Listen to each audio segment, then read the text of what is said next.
Boa tarde, pessoal. Tudo bem com vocês? Continua gelado o salão? Não, tá calor lá fora, né? Começou o verão, né? Tudo bem, né?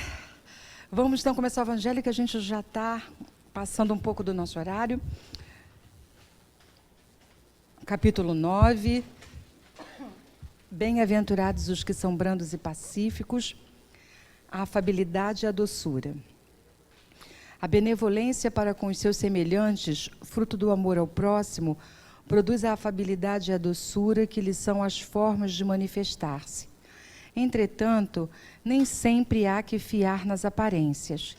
A educação e a frequentação do mundo podem dar ao homem o verniz dessas qualidades.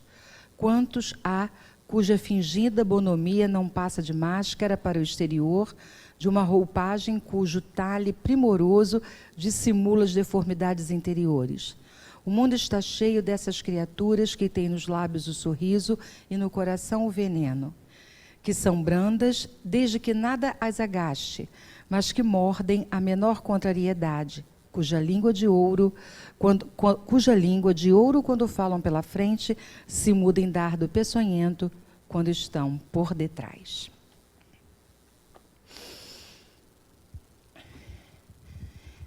Em mais uma tarde de encontro fraterno, amoroso, de paz, luz e bênçãos, nos encontramos nessa casa que nos recebe com a mesma amorosidade, com o mesmo amor de sempre. Agradecemos a Deus Pai, nosso Criador, Jesus, nosso bondoso amigo e mestre, cuja fonte nós procuramos beber em todas as circunstâncias da nossa vida. Joana de Ângeles, nossa protetora, nossa mentora, nossa querida, que nos ampara e inspira em todas as tarefas da casa, como também junto de toda a espiritualidade amiga, nos acolhe em cada circunstância, dentro e fora de nossa casa. Que possamos mais uma vez abrirmos os nossos corações, as nossas mentes, para estarmos aqui o mais inteiros possível, presentes, para que possamos apreender, absorver todos os ensinamentos trazidos para essa tarde, de forma que possamos, de alguma maneira, ir colocando aos poucos, na medida dos nossos esforços, da ampliação de nossa consciência, tudo que aqui conseguimos aprender. Graças a Deus.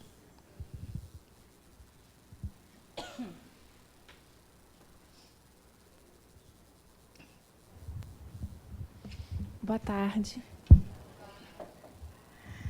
Conseguiu, Jana? Vamos lá. Nosso tema de hoje é um tema, pessoal, tão bonito, tão legal, tão bom para nós nesse processo de autocura. Vocês vão ver. Estamos começando o bloco 7, nosso último bloco do curso de autocura, que fala de autoanálise. E nosso tema de hoje é autoamor. Bonito, bom, para fazer um carinho no nosso coração, trazer uma alegria para a nossa alma, para que as nossas reflexões... Ih, que coisa congelante! O povo está compartilhando. O povo está compartilhando as cobertas.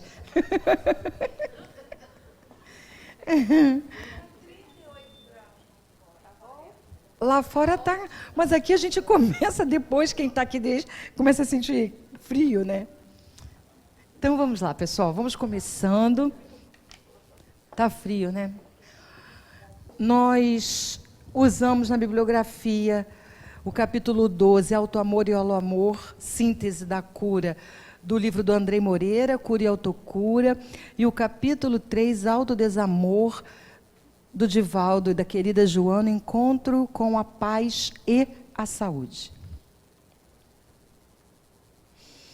Joana começa no livro Encontro com a Paz e a Saúde falando de alguns mecanismos que nós temos, mecanismos psicológicos que fazem com que, ao invés de autoamor, a gente tenha desamor.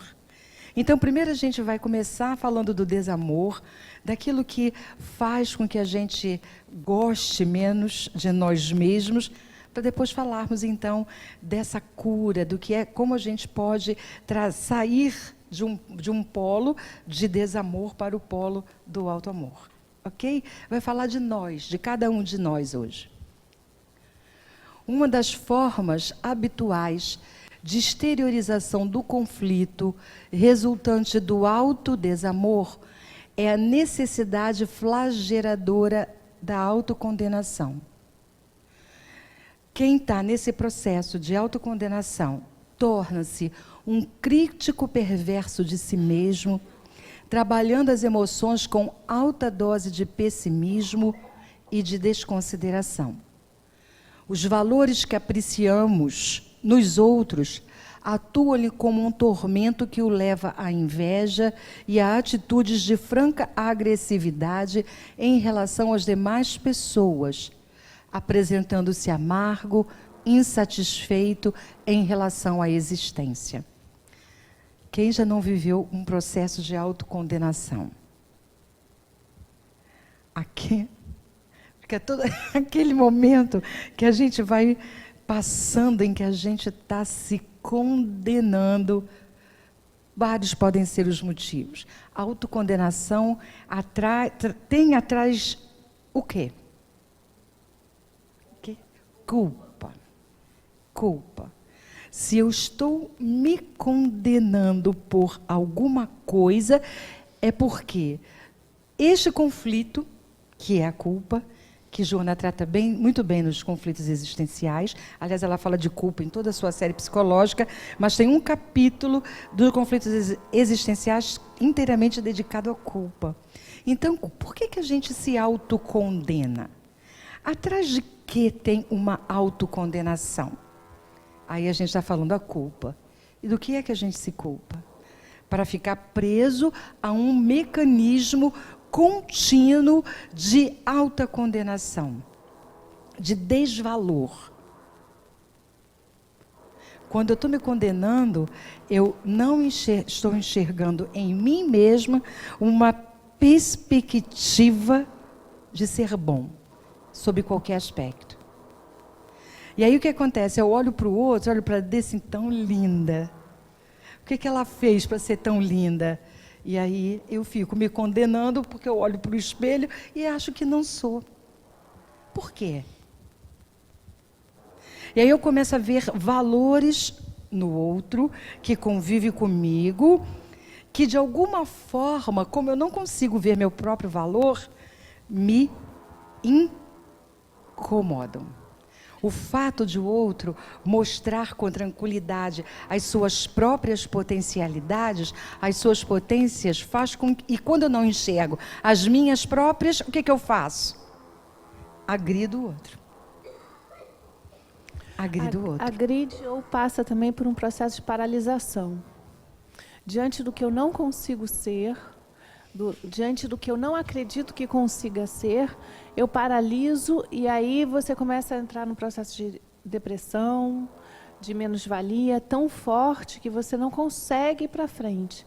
E a nossa evolução é toda sempre para frente, né? Sempre para que a gente possa sempre estar em crescimento. E a gente começa a estagnar o nosso crescimento por causa dessa menos-valia. Não acredito que eu possa ter condições de fazer qualquer coisa que preste. Não dou valor àquilo que eu faço. Não enxergo aquilo que eu faço de forma coerente. Então, a gente deixa de ver as potencialidades que a gente já tem e já coloca em prática, achando que nem aquilo é satisfatório. Senso crítico muito forte, ferrenho com nós mesmos. E essa paralisação faz com que a gente não consiga ver possibilidades de ir em frente. É dessa paralisação. Quer dizer, o que eu vou fazer com o que eu sou e com o que eu tenho, se eu não reconheço o que eu sou e o que eu tenho como alguma coisa que pode produzir algo bom também? Aí eu paro. para a minha vida. E a minha vida vai parar em todos os aspectos, por conta dessa culpa, dessa autocondenação. E, às vezes, pessoal, uma condenação derivada de um motivo imaginário. Pode ter motivo real. O motivo real vai fazer com que a gente reflita e caminhe. Que a culpa aciona um gatilho, que pode fazer com que a gente se arrependa de alguma coisa que foi feita e mudar o rumo. Beleza. Agora, quando a gente fica nela, que a gente paralisa, e aí?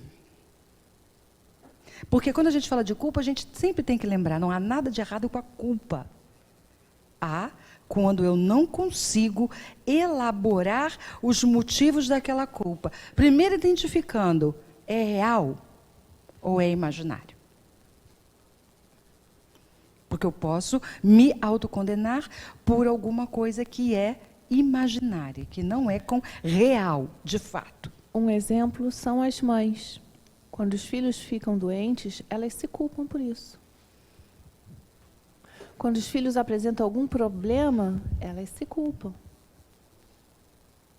Um divórcio, muitas vezes, onde um dos cônjuges sai muito ferido, mesmo o outro tendo todas as razões para pedir o divórcio, ele sai com culpa. O fracasso vem com muita força, e aí a pessoa se culpa achando que ela é a única responsável, que ela podia ter feito melhor, mesmo que ela não faça nada diferente. Mas essa culpa é acionada, trazendo esse desamor por si mesma e essa forma de desacreditar em si. E aí você começa a entender que você não é merecedor de ser feliz. Imaginária. Ela perguntou, mas isso é imaginário? Imaginário. Talvez a mãe tenha uma culpa arquetípica, porque é uma coisa que vai se repetindo na maioria delas, pelo menos. A maioria das mães tem essa culpa que é arquetípica. Eu me sinto inteiramente responsável pela prole, e o que quer que aconteça com ela é minha responsabilidade. E não é assim, né, pessoal? Não necessariamente é assim. Vamos lá. Ninguém alcança gratuitamente o progresso nem o sucesso, especialmente quando a sua atitude perante a vida faz-se assinalada pela morbidez da preguiça mental disfarçada de impossibilidade. Aí Joana bate. Legal. Porque ela diz que a preguiça mental se disfarça de impossibilidade. Então, o que ela está dizendo ali? Como é que é impossível? Que impossibilidade é essa? Está com preguiça de pensar, meu filho? Aí, chicote em nós. Muitas vezes a gente deixa de fazer as coisas por não ter essa coragem de começar, mas porque a gente vê o todo. E aí, no todo, toda aquela situação que a gente enxerga, a gente fala assim, meu Deus, por onde começo? E aí não começa. Esse não começar é a preguiça de começar a fazer. Porque se começasse por algum lugar, ali já daria o direcionamento por onde continuar. E mesmo que tivesse voltar, não é esse caminho, é por esse aqui. Então, vamos embora. Mas porque bota tudo dentro de um pacote e diz, agora eu vou fazer, né? E aí, quando olha aquilo tudo assusta, mas a gente sabe que pode fazer aos poucos, devagar. E aí dá a preguiça e a gente tem a fuga que vai fazer outra coisa. Nada de preferência. E aí a Joana continua explicando para a gente. Reencarnando-se para recuperar o tempo perdido e a oportunidade malbaratada, o conflito de culpa transforma-se em punição inconsciente, de que o indivíduo sente-se necessitado de forma a depurar-se, infelizmente por mecanismo punitivo, quando deveria e poderia fazê-lo mediante o recurso reeducativo dos valores. Vocês já começaram uma dieta? Eu não gosto desse assunto, dá para pular? Vocês já começaram um exercício físico? Eu também não gosto Quando desse. vocês vão para a ginástica, vocês pensam o quê? No resultado final? Aonde vocês querem chegar? E aí passa uma semana, não chega, o que vocês fazem? Desiste, né? E por que desiste? Se a gente quer, quando a gente se quer bem, a gente não podia desistir, né? Desistir de se fazer bem. A gente sabe que cada dia de exercício vai trazer o quê? Não é só a beleza. É também uma forma física que nos possibilite viver com mais saúde, com mais força, com mais disposição. Por que a gente não começa? E aí eu vou dizer para vocês como pode ser dura a vida de quem fica aqui. Aí a gente começa a falar dessas coisas, aí chega lá em casa. Aí eu penso assim, vem cá, você não aprende nada do que você falou, não? Não aprende nada? Assim, por quê? Não faz um exercício físico, não é possível. E vai eu já faço mental, não basta. Né, na frente. E fora isso, qualquer projeto da nossa vida, qualquer projeto que tem um sonho embutido, a gente não vai fazendo, porque a gente acha que não dá para fazer. Mas se a gente se amasse, a gente se daria de presente. Se a gente se amasse, a gente levaria em consideração que buscar os nossos sonhos nos traria realização e felicidade. Porque é a gente vencendo a nós mesmos, as fraquezas, as preguiças, o pensamento de que não pode. E aí, aprofundando, até de ser feliz a gente tem medo. Até de ser feliz a gente tem medo. Por algum motivo que a gente vem arrastando, desta forma como o Jonas está dizendo, em punição inconsciente, a gente diz, se eu fizer isso, eu vou ficar tão bem que eu vou ser feliz. E aí eu não quero, talvez eu não mereça, eu não quero lidar com isso de alguma maneira.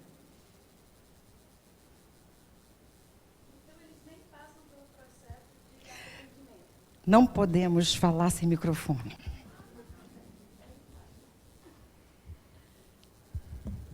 Assim, eu queria saber se nesse processo de autocondenação eles chegam a passar pelo arrependimento, porque muitas vezes pode confundir a culpa com arrependimento.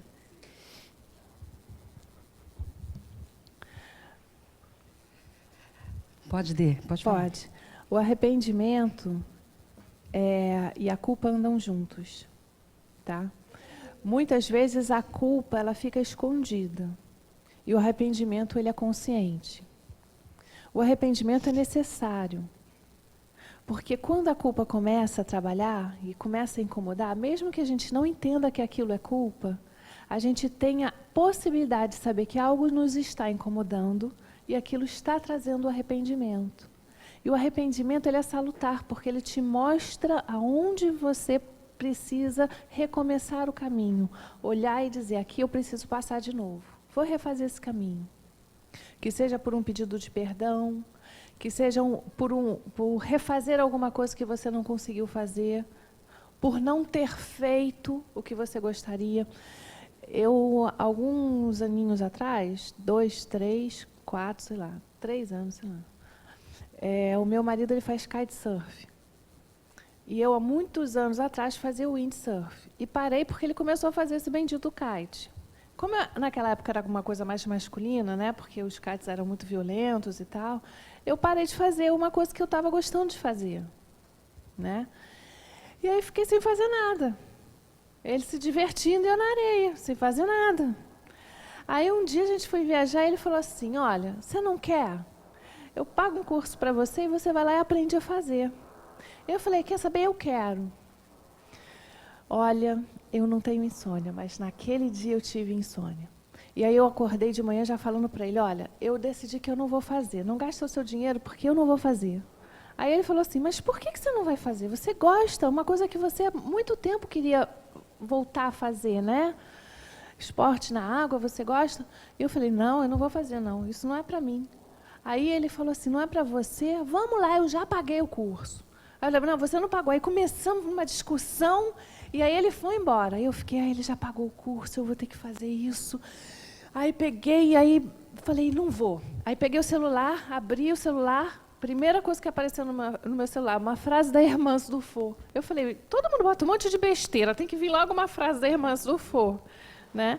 Dizendo que lá eles valorizam muito o trabalho de caridade, né? E eu estava já pensando é só isso que eu preciso fazer mesmo, que é o que vai me trazer o que eu preciso, que o resto vai ficar em último plano. E aí ela falando que lá eles apreciam realmente quem faz trabalho de caridade, mas eles apreciam mais quem se conhece, quem trabalha as suas questões. Porque quando a gente trabalha as nossas forças, aquilo que a gente não faz. Eu, naquele momento, eu tinha que vencer medos meus. Medo de fracasso, medo de me machucar, de achar que eu já estou velha, que eu não posso fazer aquilo que poderia me dar prazer. E aí me reuni as forças todas e caminhei até o bendito kitesurf e fiz uma semana de kitesurf feliz da vida, né? Me venci e aí depois eu não precisei mais, nunca mais voltei, porque aí eu já estava feliz da vida. Falei, pronto, era só o que eu precisava.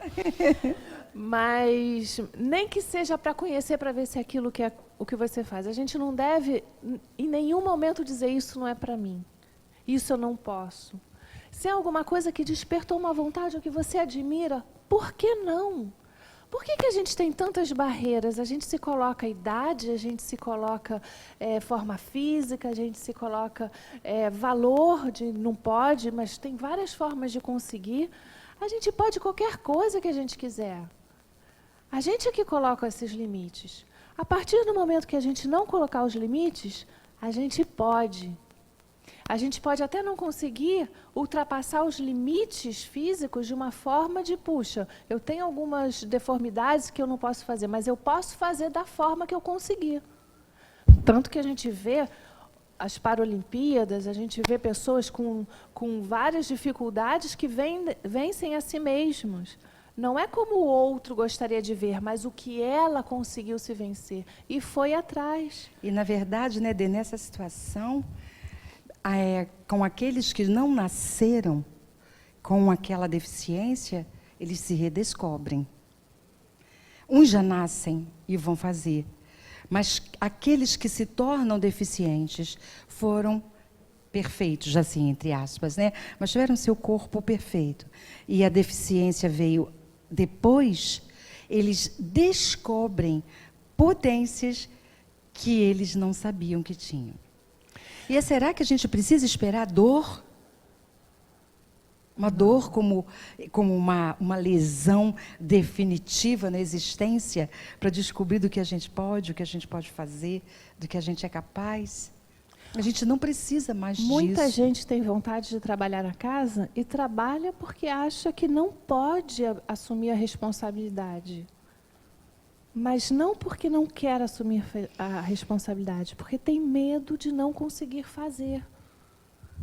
Às vezes eu chamo, vem ser evangelizador, não é, Vero? Eu não sei dar aula, eu não vou lidar com criança. Vem, não tem nenhum bicho de 7 cabeças. Eu sempre falo, vem, se você não gostar, você vai. Exatamente. Fica amarrado, a pessoa aqui vai ficar, olha, não faz. E aí a gente vê, só que na sala tem um monte de evangelizador, né, Rê, né? Tem. Então, a gente sabe que basta começar. Começou, pronto, o medo daquilo que a gente não conhece já foi uma coisa que a gente venceu. E aí vai vencendo as etapas. Tem um projeto grande, legal, é um degrau de cada vez. Mas a gente, quando tiver algum sentimento de que pode, de que quer fazer alguma coisa, a gente tem que buscar para se presentear com a vida. Porque pior do que fracassar ou não conseguir fazer é chegar no final da vida e ver que não viveu a vida. Isso é o pior. E a gente já sabe que algumas pessoas, quando vão chegando ao final da vida, ou quando passam por uma experiência de quase morte, ou algumas situações dessa que apresentam limites verdadeiros, o que acontece? As pessoas têm a oportunidade e revêem esses conceitos. E aí tem a possibilidade de dar uma virada em relação a essas coisas. Poxa, eu quis tanto isso a minha vida inteira, eu não fiz, vou fazer agora. Porque, em alguma circunstância, algum limite, ou quer dizer, alguma coisa se apresentou como é agora ou nunca, e as pessoas, em algum momento, vão. E a maioria das vezes, o limite não é nem a gente, é o outro. Mas não porque o outro diz que a gente não pode fazer, porque isso acontece também, tá? Muito. Mas é porque a gente tem medo do que o outro vai pensar se a gente for fazer. E aí a gente não faz. E aí Joana fala da autocondenação, em seguida ela vai falar da autopiedade. A autopiedade é essa bengala psicológica de que necessitam aqueles que se recusam ao esforço dos enfrentamentos da evolução. A autopiedade é tem aquela coisa assim, né? É bem aquele bonequinho ali. Ó, azar. Cada qual transita no veículo corporal a que faz jus, como efeito da maneira que o utilizou anteriormente. Co-construtor dos equipamentos delicados, a sua vida mental e moral ajuda-o a manter-se em harmonia ou desorganiza-o através do torpedeamento de ideias agressivas e desequilibradas. Então, o que Joana está dizendo para nós? Eu fico com pena de mim por quê? Por que eu tenho pena de mim? A autopiedade tem a ver com aquela posição da vítima, né? Eu me coloco numa posição de vítima da vida, de vítima de quem vive comigo, e eu não consigo me ver, quando eu estou nesse papel, me ver como responsável por tudo que acontece comigo. Pelo corpo que eu tenho, pelos modelos mentais que eu vim construindo, porque eu me movimento muito em função desse modelo mental que foi se cristalizando, se sedimentando. E aí eu não faço nenhum esforço, por causa daquela preguiça mental, para sair. E fica muito mais fácil para mim ficar nesse papel em que todo mundo me vê, ou eu me coloco como vítima da situação. Aí eu tenho uma dor hoje, aí eu me curo da dor de hoje, vou ter outra dor amanhã, e as coisas vão acontecendo. Por quê? É uma forma que eu tenho de me tornar o centro das atenções. E quando eu me torno nesse papel, todo mundo se vira para mim, olha para mim. Não é verdade? E ainda que, nesse momento, eu estou no papel daquela criança imatura em que eu não reconheço a minha co-construção, ou seja, a construção daquilo que eu sou e do que eu vou ser no futuro.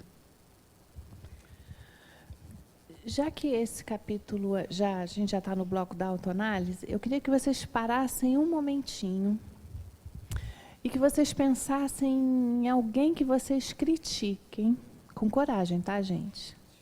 E percebessem se aquilo que vocês criticam, que ela faça, alguma coisa assim, não é exatamente o que vocês gostariam de estar fazendo.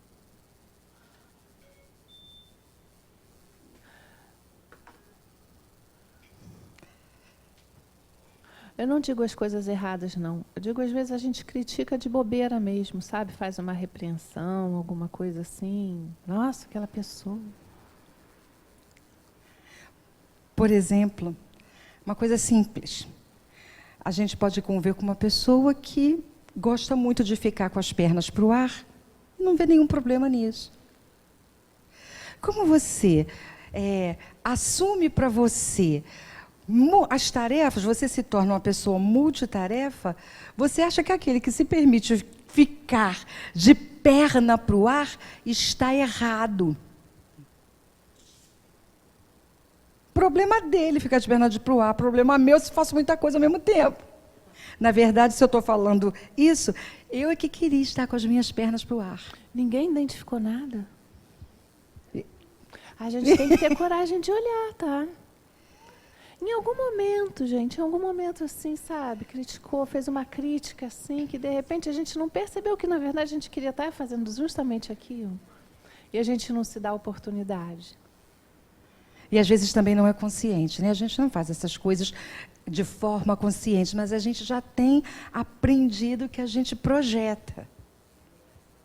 Que a gente projeta no outro aquilo que está em mim. Lembra aquela frase? Não dá mais para a gente sair do curso e esquecer. Doeu, incomodou, leva que é teu. Sabe que isso acontece muito em ambiente de trabalho, em empresas. Às vezes a pessoa está lá trabalhando, e aí o outro que não está fazendo nada começa a criticar. Vocês já perceberam isso? Tem o contrário também, né? Esse é o outro lado da moeda. Tem várias situações. A gente precisa se autoanalisar o tempo todo diante dessas coisas que incomodam. Porque quando elas incomodam, tem alguma coisinha ali da gente. E aí a gente passa por esse processo de culpa, isso nos deixa entrar em conflito. E a gente não sabe nem por que está daquele jeito. Aí a gente projeta onde? No outro. Nos que estão em volta daquele processo ali que está acontecendo e a gente não está percebendo. A gente está dando um monte de motivos ali, mascarando a real situação que nos está incomodando. Só lembrando que, pessoal, isso não quer dizer ser conivente com alguma coisa que está errada. Não é isso. Mas ver de que forma aquilo está me atingindo. Essa que é a diferença. Porque a gente pode estar convivendo com pessoas que estão com atitudes que precisam ser corrigidas, sim. Claro. Mas a forma como aquilo chega até mim é que faz a diferença. O outro, às vezes, está precisando de mudança de rumo. Claro, e eu também. Qualquer um precisa de mudança de rumo. Mas quando eu estou falando com o outro para ele mudar o rumo, mas aquilo não está doendo em mim, não está me incomodando, não é só o prazer da crítica. É essa diferença que a gente tem que fazer. Porque senão pode ficar parecendo que o outro está fazendo alguma coisa e eu tenho que concordar com tudo. Não é isso. Mas é como o comportamento, a atitude do outro me incomoda. Por exemplo, o exemplo que eu estava dando até da pessoa que trabalha, né? A pessoa está trabalhando, está correndo atrás para deixar tudo organizado, que seja até de uma forma assim, de puxar o saco do chefe, sabe? Quero fazer tudo para agradar, para fazer, para deixar tudo ao contento. Aí o outro que está com um pouco mais de preguiça, né? Que não se acha nem em condições de fazer tudo aquilo, começa a fazer crítica. E começa a projetar a culpa no chefe, que não dá oportunidade.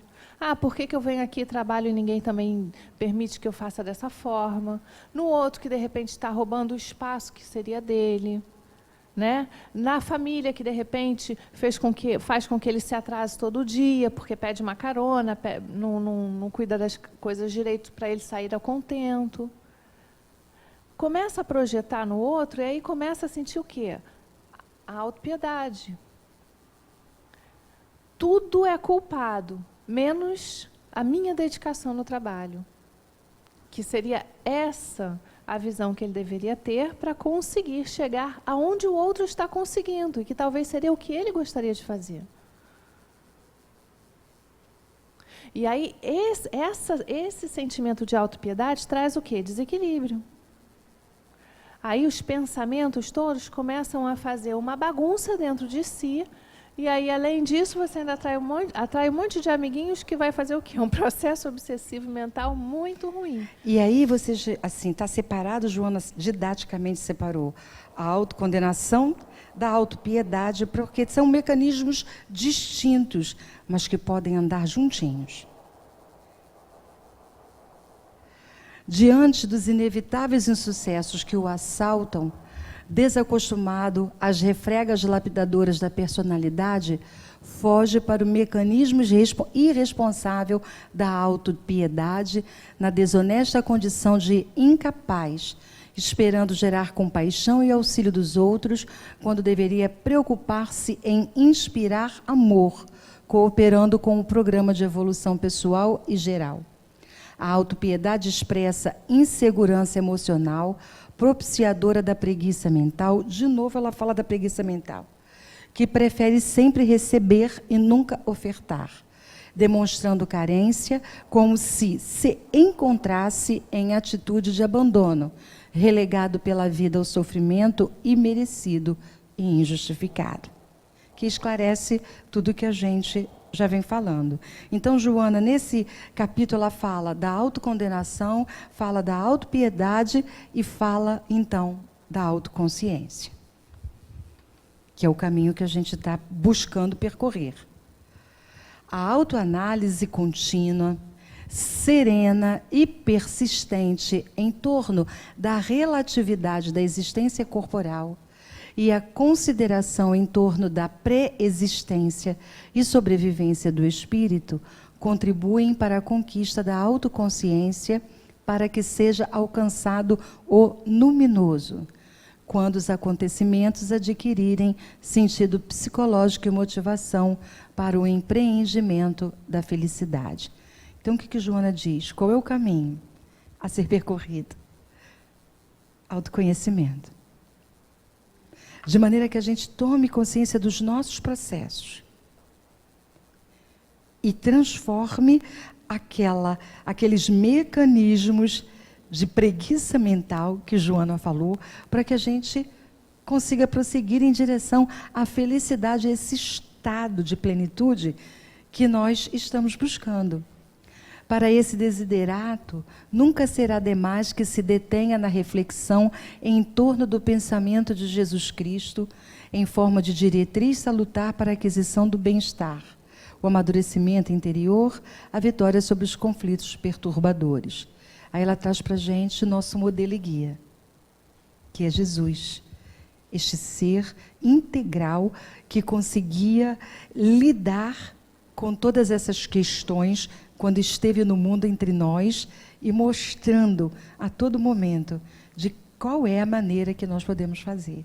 Então, Joana diz assim, conheça-se. Por que você está se autocondenando? Por que você está paralisado? Por que você está nesse processo de autopiedade? Ao invés, você quer esperar piedade ou você quer inspirar amor? O que é muito diferente.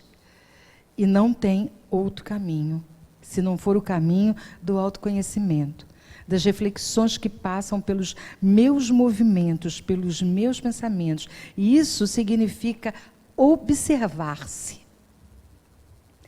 Observar o que acontece. Observar por que eu estou pensando isso? Vira e mexe assim, estou pensando isso de novo, mas por quê? Para quê? E aí nós começamos a ficar mais alertas a essas questões, para poder, e é dessa forma que a gente vai ampliando a nossa consciência sobre quem somos e das mudanças que precisamos fazer. Muito cuidado para você não voltar ao slide, né? Porque a autoconsciência não é para trazer a autocondenação, não. Nem a piedade, a autopiedade. Porque a gente encontra um monte de problema na hora que a gente vai colocar tudo isso à luz da nossa consciência. Mas a gente não pode se culpar por isso. A gente está conhecendo o que está ali e que precisa ser cuidado, vigiado.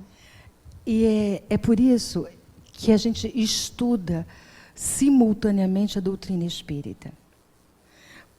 Porque existem uns processos, quando da psicoterapia, que muitas vezes eu vi acontecer, quando está dissociado de um aprendizado espiritual, é que ao invés de eu ampliar a minha consciência e me reconhecer como um indivíduo que também é coletivo, eu me torno apenas individualista, porque quando eu começo a tomar conhecimento dos meus próprios problemas, eu entendo equivocadamente que eu preciso me isolar do outro, para poder dar conta das minhas próprias questões.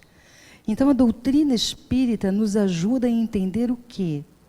Que eu preciso me conhecer, dar conta das minhas questões e quanto mais maduro psicologicamente eu fico, mais eu quero estar junto do outro. E mais você compreende o outro. Porque a partir do momento que você começar a compreender as suas questões, se perdoar, entender que é o seu caminho, você entende do outro. Por que você vai cobrar o dele depois que você já conheceu que você também está nesse caminho? Aí fica tudo tão mais simples, porque ao conviver com as pessoas, o seu olhar mudou. Mudou a cobrança, que não tem mais, o controle, que não está ali mais. Mudou você querer que as coisas sejam exatamente da maneira que você gostaria, mas elas não são nem em relação a você mesmo. Então está tudo bem, deixa fluir e a gente continua buscando, se trabalhando, né? Reparando os erros e se fortalecendo, cada vez mais amadurecendo psicologicamente. É um caminho sereno, não é um caminho para a gente estar... Ai, meu Deus, agora eu não consigo consertar isso, eu não consigo mais trabalhar isso em mim. E por que eu fiz? Eu sou ruim, o outro não faz isso, mas eu faço isso, o que está acontecendo? E aí vai ficando cada vez pior. O autoconhecimento não é para levar a gente para esse caminho. O autoconhecimento é a gente se entender, principalmente como espírito eterno. E se a gente é espírito eterno, por que a gente está querendo fazer tudo de uma vez? Ser perfeito agora? Somos perfectíveis. Se a gente já sabe que sempre é possível recomeçar. Sempre é. Sendo a saúde a relação real, criatura-criador, conforme afirma Joseph Gleber, que a gente já falou dele em Medicina da Alma, lembra Alma da Medicina? O contato com o amor é a medicação segura para o reencontro do ser consigo mesmo, na autocura, bem como o sinalizador da reconexão com o Pai. Então, toda vez que eu adoeço de alguma forma, é que eu me afastei do tecido cósmico que está sempre pronto a reconstruir o que a gente destruiu em algum momento. E quando a gente fala desse tecido cósmico, a gente está falando desta reconexão com o Pai. Toda vez que eu me distraio, me equivoco e me distancio, eu adoeço. O auto-amor representa a conexão profunda com a valorização da vida e da maravilha de Deus que somos cada um de nós. Ele se traduz em autoaceitação, auto-perdão, acolhimento da sombra e desenvolvimento das virtudes, dentre outros comportamentos. Legal, pessoal? Ele começa assim, esse aí é autocura, Andrei Moreira começa assim, docinho, daqui a pouco vamos lá. Mais reflexões bem legais. O autoconhecimento é propiciador da base para o auto-amor. Então não é o contrário, eu não vou me autoconhecer para me tornar mais crítico ainda e mais culpado ainda. Eu vou me conhecer para poder me amar mais. Amar-se não significa ser conivente com os erros, passivo diante das dificuldades íntimas ou negligente perante os deveres. Significa ser indulgente consigo mesmo, paciente diante dos desafios e perseverante perante a luta por autodomínio e autossuperação. Aquele que se ama se acolhe com generosidade, permitindo-se ser o que é, valorizando seus aspectos luminosos, sua beleza interior, enquanto luta para ser aquilo que deve ser ou que deseja ser. Na verdade, eu penso que muitas vezes, por conta dessa ignorância, dessa imaturidade que a gente ainda tem, a gente se acredita maior do que pode ser. O que eu quero dizer com isso? A gente não aceita a nossa própria humanidade. E aceitar nossa humanidade é nos aceitarmos como somos aqui e agora. Falíveis? Com certeza. Quem não falha? Mas a gente fica com essa ideia equivocada da perfeição. A perfeição não é fazer alguma coisa, porque o que é perfeito, ele é, naturalmente. A flor precisa fazer alguma coisa para ser perfeita como ela é?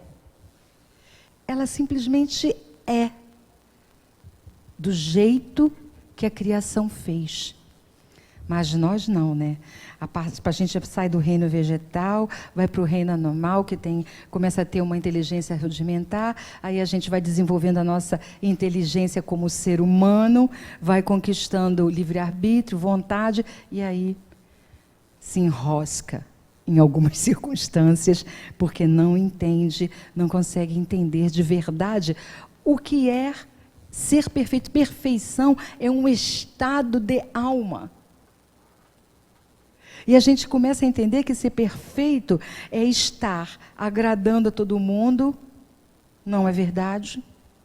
Porque quando tem uma passagem de Jesus, eu não vou me lembrar com qual dos discípulos, em que são 2 discípulos que começam a discutir lá na cidade, porque as pessoas com quem eles entram em contato começam a agredir e ofender Jesus.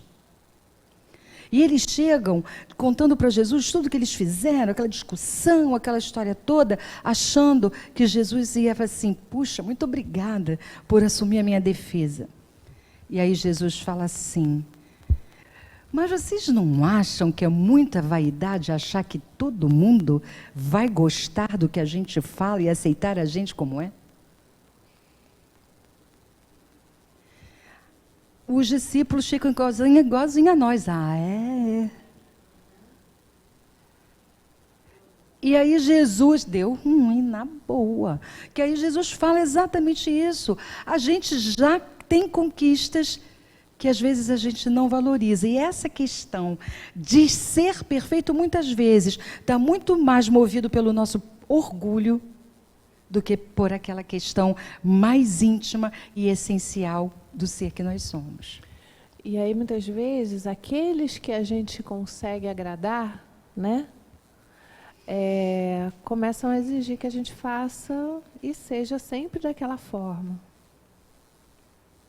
E a gente deixa de ser a gente mesmo, de estar conectados com a nossa verdade, para continuar fazendo o que esperam que a gente faça, para a gente não desagradar. Imagina perder a admiração do outro.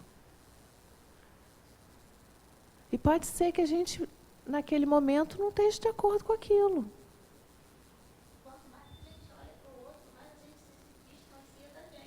Quantas vezes um amigo vem contar alguma coisa, um conhecido vem contar alguma coisa, esperando a nossa aprovação, e a gente dá a nossa aprovação sem dar. Só porque sabe que vai pisar no calo dele se a gente disser: você está muito errado. Só que quando a gente fala que ele está errado, nós estamos sendo verdadeiros, coerentes com a verdade e auxiliando. Então, quando a gente vai na contramão, a gente agrada a ele, mas não a Deus. Mas pode ser até que ele não queira ouvir. É possível isso acontecer. Não é verdade? Muitas vezes é melhor ficar quieto. Aí o Andrei vai trazer para a gente as questões do egoísmo, da vaidade e do orgulho. Necessário distinguir auto-amor de egoísmo, de vaidade, de orgulho e arrogância. Egoísmo é a centralização no eu, na persona, na máscara, enquanto o auto-amor é o centramento no eu superior, na parte sábia divina que há em nós. O auto-amor contempla o coletivo e o serve, pois o indivíduo conectado consigo mesmo evoca o melhor de si para ofertar ao outro e está em sintonia com suas responsabilidades espirituais. Ok? Então vamos caminhando um pouco. Distante do auto-amor é a busca desesperada por auxílio do outro, sem condições mínimas de subsistência emocional para esse tentame. E aí a gente coloca essa figura porque ele traz exemplo, e muitas vezes a gente até já conversou sobre isso em outras ocasiões, que é um pouco aquela história, eu quero desesperadamente ajudar o outro. E aí ele traz aquele exemplo da máscara de sobrevivência do avião. O que a máscara de sobrevivência, qual é a orientação da máscara de sobrevivência do avião? Primeiro, coloque em você. Então, primeiro, é isso que está dizendo. Porque às vezes que a gente quer tão desesperadamente tratar do outro, que a gente está muito mais procurando o quê? Aceitação. Que a gente está muito mais procurando o amor por meio de fazer todas as vontades do outro, tudo aquilo que o outro quer que a gente faça. Então, o Andrei está trazendo esse exemplo que é bastante significativo. Quando a gente, primeiro eu tenho que estar bem, se eu não estiver bem, como é que eu vou ajudar o outro? Só consegue renunciar quem se conhece e se ama profundamente. Isso também é legal. Porque quando ele está falando da renúncia verdadeira, é aquela que eu consigo fazer porque eu já não entendo aquilo como abrir mão de mim mesmo. A minha interpretação já começa a ser diferente. Aquela questão de entender o ser coletivo. Entende que você cooperando com o outro, você está também fazendo um amor para você mesmo. Porque se a gente está todo mundo interligado, se você não ajudar o outro também, tendo essa consciência, né? É a intenção do ajudar.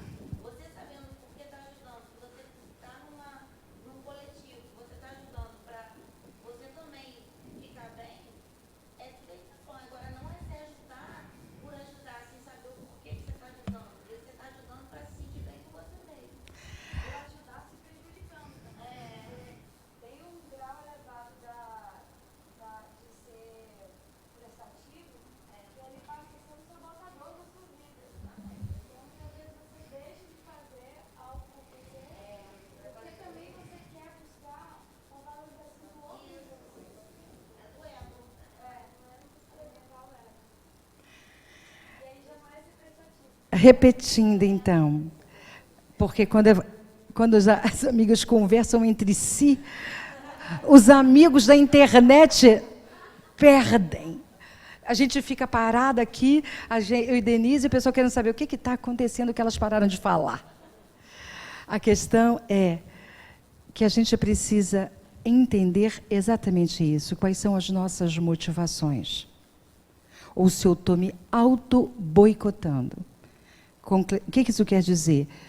Eu ajudo o outro, me coloco à disposição do outro, às vezes eu me faço de tapete do outro. Mas aquilo, no final das contas, está me arruinando por dentro. Porque não é doação de fato. É um equívoco. Então, é esse entendimento que a Verônica estava falando, quando eu efetivamente começo a entender, só é bom quando é bom para todo mundo. Enquanto for bom para poucos, ainda não é bom. Mas isso tem que ser um entendimento que vem de dentro e não de uma cobrança externa.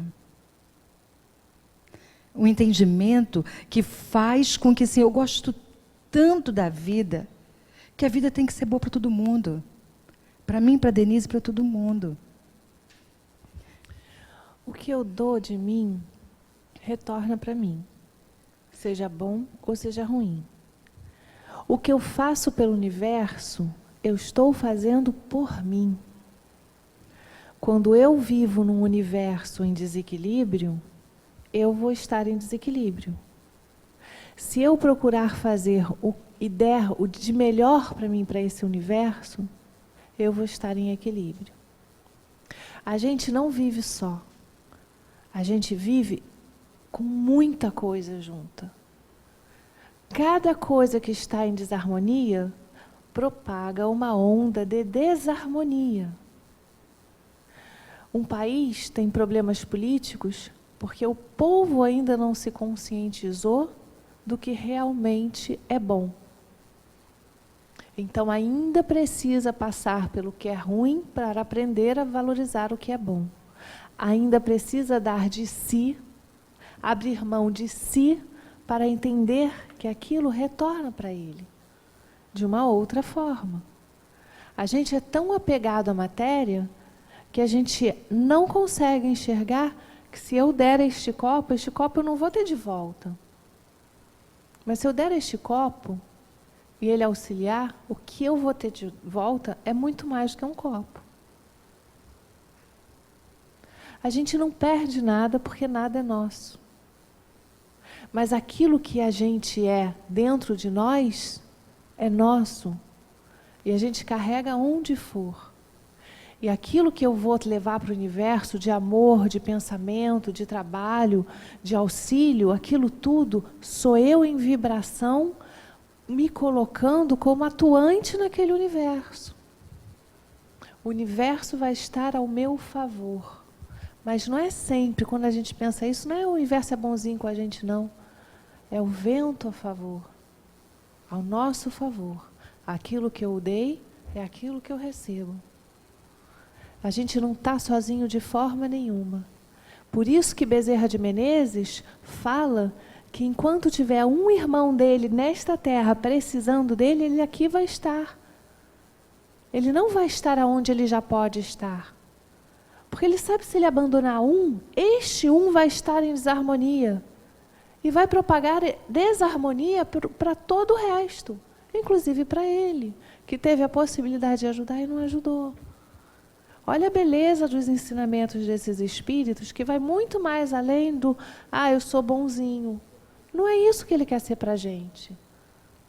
Ele quer ser o exemplo da bondade que retorna em amor.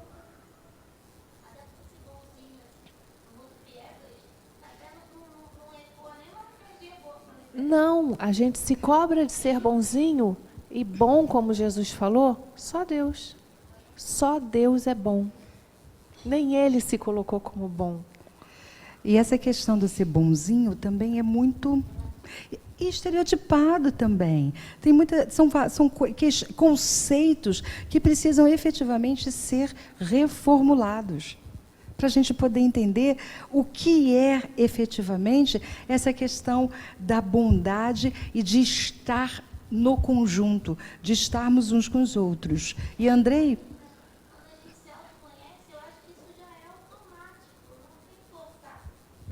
eu quando a dou transformação tudo é que real. meu filho precisa. Eu sou uma boa mãe.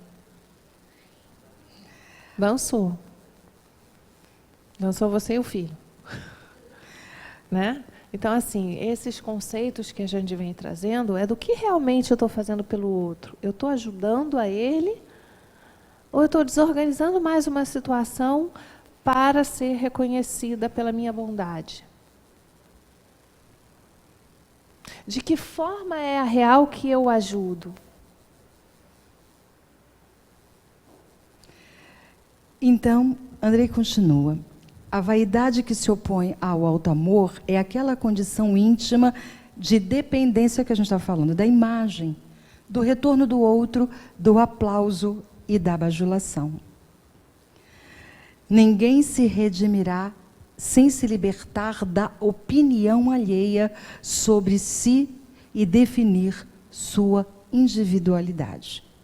Essas são palavras de Emmanuel no livro Pão Nosso. O alto amor é filho da humildade, da consciência de si, não se confunde com o orgulho, o que representa a exacerbação do ego. O orgulho é uma ilusão de poder e valor pessoal, uma fantasia de supremacia ou importância que leva o indivíduo a se acreditar melhor e mais capaz que o outro. Nós já falamos bastante de orgulho, vaidade, lá atrás. Então, só um reforço daquelas questões que nós falamos em outra aula e que podem interferir nesse auto-amor, que é o tema da nossa aula de hoje. Quanto mais se aprofunda nas relações afetivas reais, mais caminha na direção de si mesmo. É um dos significados da cruz.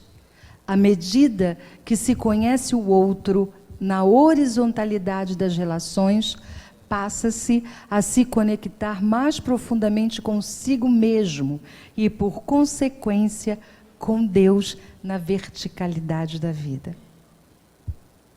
É uma interpretação linda e diferente da cruz. Desse símbolo muito forte que é o da cruz. Não é verdade? Fala, quando eu estou nesta relação com o outro e efetivamente compreendo quem é o outro, automaticamente isto vem para mim e eu entro na conexão vertical.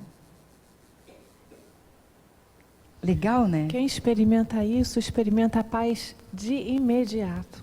Exatamente. A paz invade de uma forma... A pessoa não quer viver outra situação. A tranquilidade e a serenidade que se apoderam da gente é muito forte. E aí você começa a fazer isso o tempo todo, porque começa a viciar. E às vezes não consegue, aí fica triste. Mas é um processo, já começou. E isso é que é importante. É um processo que a gente pode não conseguir todas as vezes, mas é transformação de modelo mental. Então é aos poucos. Dentre todas as atitudes pedagógicas do Cristo, a que mais se destaca e exerce um papel de fundamental importância na transformação interior é o resgate ou reconstrução da autoestima baseada no amor. Vós sois deuses, vós podeis fazer o que eu faço e muito mais. Jesus deu um empoderamento no Sermão da Montanha, quando ele falou das bem-aventuranças. Por que ele falou para aqueles que se consideravam que eram os flagelados do mundo? Ele deu esse empoderamento pelo amor. Você pode. E olha que legal, porque ele falou para os que eram flagelados no mundo e que sentiam pena de si mesmo. E o que ele falou para esses que sentiam pena de si mesmo? Bem-aventurados vocês. Não coitados de vocês. Bem-aventurados. Quantas vezes Joana fala da autocomiseração, da autocompaixão, autopiedade, peninha de si mesmo? Todas as vezes que houve uma cura relatada na Bíblia, ele dizia, tua fé te curou. Então, a quem ele atribuía a responsabilidade da cura? A ele ou a você? Uma virtude me tocou. Alguém me tocou, uma virtude saiu de mim. É. Foi ela que foi ali e fez o trabalho de tocar e de buscar.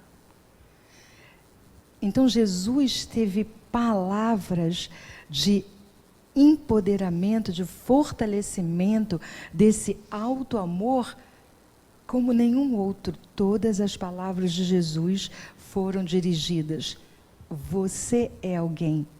Você é olhado pelo Pai. Você pode.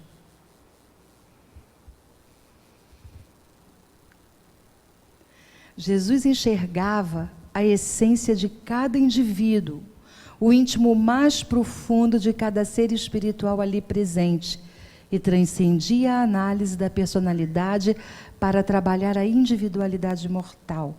Por isso, Joana sempre diz, Jesus foi o maior psicoterapeuta que já existiu, porque ele conhecia profundamente o psiquismo do ser humano. A forma como o nosso psiquismo se movimentava e ainda se movimenta. Então, ele sabia exatamente o que dizer a cada um de nós. Ele fazia com que os homens e as mulheres conectassem-se com a força divina que os criou e os mantinha. E é por isso que ainda hoje, quando a gente fala dos ensinamentos de Jesus, do Sermão da Montanha, ele chega tão profundamente na nossa alma. Porque ele sabia exatamente quem nós éramos e quem nós somos. Então, repetindo, ele fazia com que os homens e as mulheres conectassem-se com a força divina que os criou e os mantinha, o amor, e passassem a sentir-se parte dessa realidade, atuando nela e com ela para a reconstrução de um estado de tranquilidade interior, a refletir-se no exterior, que chamamos paz. Eu acho que esse é o último. É o último. Ok, pessoal? Legal? Até o final do mês é só autoanálise, hein? Dentro e fora da sala de aula, hein? Os próximos, nós temos mais 4 encontros, né, Dê? Mais 3. 3? Não. É 17, 24 e 1. Isso aí. 17, 24 e 1, mais 3. Estamos acabando. Escute só, acabando por esse ano. O processo está só começando. Quem quer fazer a nossa prece final? Quem gostaria? Não? Ninguém quer? Então vamos. Nesse estado a que André Moreira se refere, que é o da paz, que sentimos em nossos corações nesse momento, agradecer pela caminhada. Agradecer por essa jornada de crescimento, por essa jornada de autoconhecimento. Que possamos nos fortalecer cada vez mais para a felicidade que é a nossa destinação. Graças a Deus. Até quinta, moçada.